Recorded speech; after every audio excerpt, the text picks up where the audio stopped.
ఆంధ్రప్రదేశ్ పింఛన్ల పంపిణీపై ప్రభుత్వానికి ఎన్నికల సంఘం ఆదేశాలు జారీ చేసింది.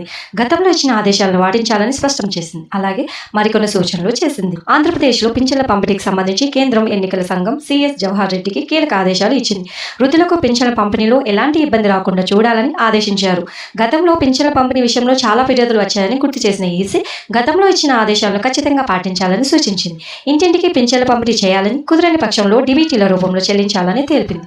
గతంలో ప్రభుత్వ ఉద్యోగులను పింఛన్ల పంపిణీకి ఉపయోగించుకోవాలని ఎన్నికల సంఘం సూచించింది. ఎన్నికల కోడ్ అమలు దృష్ట్యా లబ్ధిదారులకు ఇబ్బంది లేకుండా చూడాలని కోరింది. పింఛన్ సహా నగదు బదిలీ పథకాలకు అనుసరించాల్సిన మార్గదర్శకాలను మార్చి 30న జారీ చేసినట్లు వెల్లడించింది. ఆ మార్గదర్శకాలను వాస్తవికంగా దృష్టిలో ఆలోచించి అమలు చేయాలని సిఎస్ జవహర్ రెడ్డికి తేల్చి చెప్పింది. పంపిణీకి శాశ్వత ఉద్యోగులను ఉపయోగించుకోవాలని స్పష్టం చేసింది. పింఛన్లు ఇంటింటికి పంపిణీకి వాలంటీర్లకు ప్రత్యామ్నాయంగా ప్రభుత్వ ఉద్యోగులను ఉపయోగించుకోవాలని ఈసీ ఆదేశించింది. ఏప్రిల్ మొదటి వారంతో పోలిస్తే రాష్ట్రంలో ఎండలు మండిపోతున్నాయి. మే మొదటి వారానికి 46 డిగ్రీలకు పైగా ఉష్ణోగ్రతలు నమోదవుతాయి. ఎండలకి వేడిగాలులకి జనాలు బయటకు రాలేని పరిస్థితి. ఈ ఎండల్లో పెద్దవాళ్ళు 2-3 కిలోమీటర్లు వెళ్లి సచివాలయాల వద్ద పింఛన్లు తీసుకోవడం అంటే ఇబ్బందిగా ఉంటుందన్నారు. సకాలంలో డబ్బు సిద్ధంగా ఉంచుకోవడంతో పాటు ఇంటింటికి పంపిణీ జరిగేలా చర్యలు చేపడితేనే లబ్ధిదారులు ఇబ్బంది పడకుండా అంతా సజావుగా సాగే అవకాశం ఉంటుందన్న అభిప్రాయాలు వ్యక్తమవుతున్నాయి.